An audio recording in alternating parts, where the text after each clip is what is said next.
Before the British ever set foot in Nigeria, slavery was already a fact of life here. But it looked different from what you might expect. In kingdoms like Oyo, Kanem Bornu, and Benin, slavery was woven into society. Slaves worked farms, marched in armies, or served in noble courts. Sometimes, these roles were temporary, sometimes they lasted a lifetime.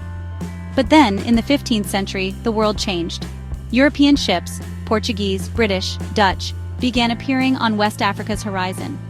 They came with guns, alcohol, and manufactured goods, and left with human lives. Coastal towns like Badagry, Bonny, Calabar, and Lagos became gateways to a nightmare. Over the next centuries, millions of people were captured, sometimes by foreign raiders, sometimes by rival Africans, and forced onto ships bound for the Americas. The Atlantic routes became rivers of suffering, forever altering families and cultures. While all this was happening in the south, another kind of slave trade was thriving in the north. In Hausaland and Bornu, camel caravans snaked across the Sahara, carrying captives to markets in North Africa and the Middle East.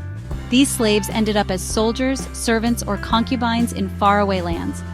The desert was as deadly as the ocean. What did all this mean for Nigeria? The impact was devastating.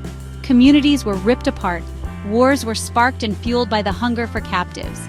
Yet not everyone suffered equally.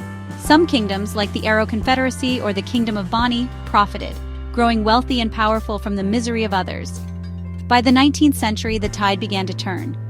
Britain outlawed the slave trade in 1807, sending warships to blockade the coast.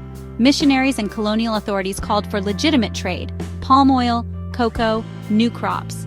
Yet the scars of slavery didn't vanish. Its legacy lingers on, in names, in memories, in the very structure of Nigerian society today. It's a painful story, but it's one we need to remember, so we can understand where we've come from and where we're going. Subscribe for more untold African history.